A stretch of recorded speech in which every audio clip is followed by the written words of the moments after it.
कभी आपने नोटिस किया है कि कुछ लोग बहुत ज़्यादा खाना खाते हैं फिर भी पतले ही रहते हैं और कुछ लोग थोड़ा सा खाएं तो भी उनका वेट बढ़ने लगता है।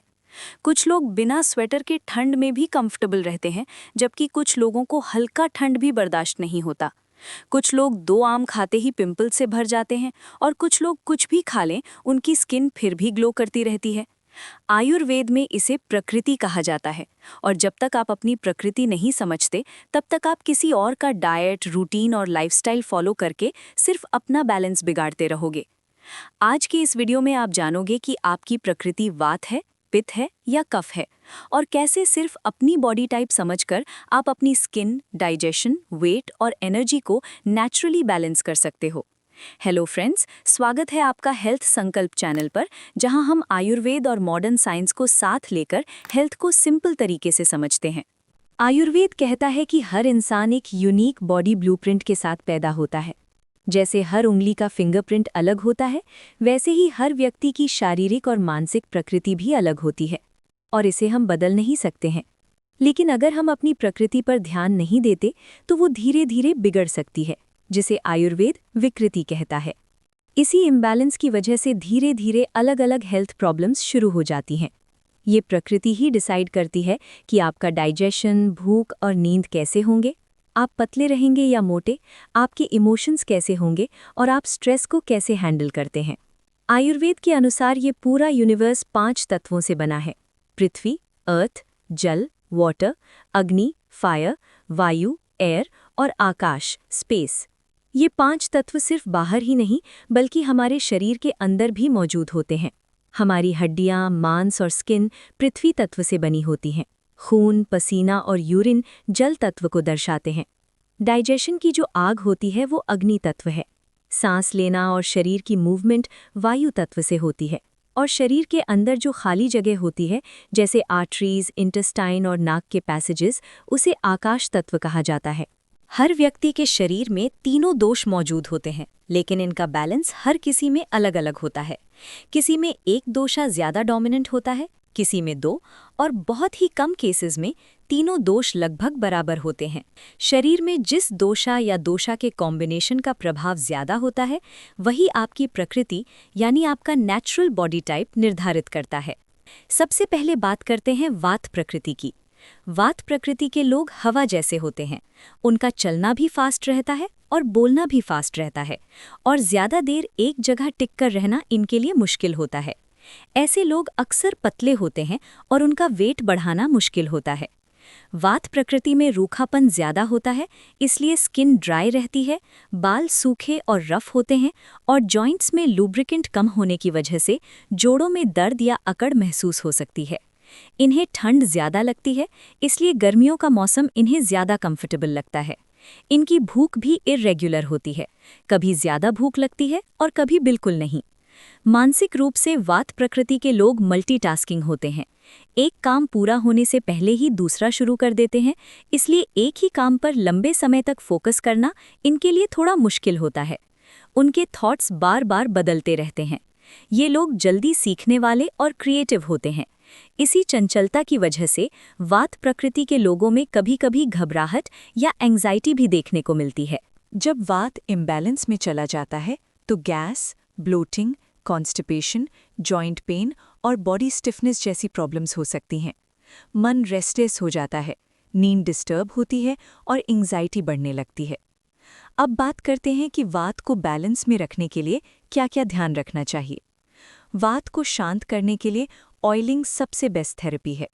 अंदर से नरिशमेंट के लिए खजूर, भीगे हुए ड्राई फ्रूट्स, तिल के बीज, पम्पकिन सीड्स या सनफ्लावर सीड्स लिए जा सकते हैं। बाहर से ऑयलिंग के लिए तिल का तेल, नारियल तेल या मूंगफली के तेल से रेगुलर मसाज करना बहुत फायदेमंद होता है, जो जोड़ों और स्किन के लिए अच्छा होता है और रूखापन कम करता है। वात प्रकृति के लोगों के लिए रेगुलर टाइम पर खाना बहुत ज़रूरी होता है। डाइट में हल्का गरम, कुक्ड और थोड़ा ऑयली फूड रखना चाहिए। रात को सोने से पहले हल्का गरम दूध में थोड़ा सा घी मिलाकर पीना वात को शांत करता है और नींद को बेटर बनाता है। इन लोगों को बहुत ज़्यादा ड्राई, ठंडा और रॉ फूड जैसे सैलेड, कच्ची सब्जी और फ्रिज का ठंडा खाना अवॉइड करना चाहिए। एक्सरसाइज में light walking, light stretching, normal warm up exercises और प्राणायाम करना चाहिए, जबकि हेवी वर्कआउट से बचना चाहिए। इन सब चीज़ों से वात बैलेंस में रहता है। अब आगे बढ़ते हैं और बात करते हैं पित्त प्रकृति की। पित्त प्रकृति के लोग आग जैसे होते हैं। इनका डाइजेशन स्ट्रांग होता है और भूख तेज और रेगुलर लगती है, इसलिए इन लोगों को स्पाइसी और तीखा खाना पसंद होता है। ऐसे लोग अक्सर मीडियम बॉडी स्ट्रक्चर के होते हैं और उनका वेट ज़्यादा फ्लक्चुएट नहीं करता। इनकी स्किन सेंसिटिव होती है, इसलिए जल्दी रेडनेस, पिंपल्स या रैशेस दिखाई दे सकते हैं। इनके बाल पतले होते हैं और जल्दी सफ़ेद या झड़ने की टेंडेंसी होती है। पित्त प्रकृति के लोगों को गर्मी ज़्यादा लगती है, पसीना भी ज़्यादा आता है और ज़्यादा गर्मी में इरिटेशन बढ़ जाती है, इसलिए ठंड का मौसम इन्हें ज़्यादा कंफर्टेबल लगता है। मानसिक रूप से ये लोग इंटेलिजेंट, फोकस्ड और गोल ओरिएंटेड होते हैं। ये डिसीजंस जल्दी लेते हैं, लेकिन इनमें गुस्सा जल्दी आता है, पेशेंस कम होती है और कभी-कभी दूसरों को कंट्रोल करने की आदत भी दिखाई दे सकती है। ज़्यादा पित्त बढ़ने पर बॉडी में गर्मी बढ़ जाती है। Acidity, mouth ulcers, pimples, rashes, excessive sweating और गुस्सा कॉमन हो जाता है। अब बात करते हैं कि पित्त को बैलेंस में रखने के लिए क्या-क्या ध्यान रखना चाहिए। इन लोगों के लिए कूलिंग और ठंडक देने वाली चीज़ें सबसे बेस्ट होती हैं। डाइट में सीजनल फ्रूट्स, सब्जी, दूध, घी और सिंपल घर का खाना बेस्ट होता है। इसके अलावा गुलकंद, नारियल पानी, सौंफ पानी, पानी में भीगे हुए सब्जा बीज, जीरा पानी और सिंपल छाछ जैसे कूलिंग ड्रिंक्स भी फायदेमंद होते हैं। बहुत ज़्यादा स्पाइसी, तीखा, फ्राइड और ऑयली फूड जैसे ज़्यादा मिर्ची, मसाला, पिकल्स, जंक फूड और अल्कोहल से बचना चाहिए। टाइम पर खाना खाना बहुत ज़रूरी होता है, क्योंकि भूखे रहने से पित्त और बढ़ जाता है। ज़्यादा हेवी एक्सरसाइज से बचना चाहिए। मॉडरेट वर्कआउट, वॉकिंग, योगा और प्राणायाम पित्त के लिए बेहतर होते हैं और माइंड को शांत रखते हैं। अब बात करते हैं कफ प्रकृति की। कफ प्रकृति के लोग स्वभाव से शांत, धैर्यवान और स्थिर होते हैं। ये लोग जल्दबाजी नहीं करते और हर सिचुएशन में बैलेंस बनाए रखते हैं। इनका चलना बोलना धीरे होता है और ये लोग ज़्यादा देर एक जगह कंफर्टेबल रह सकते हैं। जैसे पित्त प्रकृति में अग्नि तेज रहती है, वैसे ही कफ प्रकृति में अग्नि मंद रहती है, इसलिए इनका डाइजेशन धीमा होता है। ऐसे लोगों का बॉडी स्ट्रक्चर स्ट्रॉन्ग होता है और वेट बढ़ना आसान होता है, लेकिन वेट कम करना थोड़ा मुश्किल होता है। इन लोगों को नींद भी ज़्यादा आती है।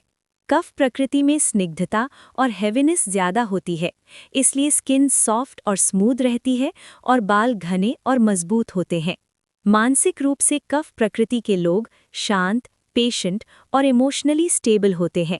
ये लोग एक काम को पूरी लगन के साथ करते हैं और एक बार सीख लेने पर चीज़ें लंबे समय तक याद रहती हैं। इनमें संतुष्टि का भाव ज़्यादा होता है। जब कफ इम्बैलेंस हो जाता है तो शरीर में भारीपन, थकान और सुस्ती बढ़ जाती है। वजन बढ़ने लगता है, सर्दी, खांसी, नाक बंद रहना और ज़्यादा नींद आने जैसी प्रॉब्लम्स हो सकती हैं। शरीर में ऊर्जा कम महसूस होती है। अब बात करते हैं कि कफ को बैलेंस में रखने के लिए क्या-क्या ध्यान रखना चाहिए। जैसे वात के लिए ऑयलिंग और पित्त के लिए कूलिंग ज़रूरी है, वैसे ही कफ प्रकृति के लिए एक्टिविटी, हल्कापन और मूवमेंट सबसे अच्छा होता है। एक्सरसाइज कफ के लिए बहुत ज़रूरी होती है। ब्रिस्क वॉकिंग, जॉगिंग, डांसिंग और थोड़ा एक्टिव वर्कआउट करें। सुबह जल्दी उठना और दिन भर एक्टिव रहना फायदेमंद होता है। कफ प्रकृति के लोगों को मिठाई, डेयरी प्रोडक्ट्स और ज़्यादा ऑयली चीज़ें पसंद आती हैं, लेकिन इन लोगों में डाइजेशन धीमा होता है।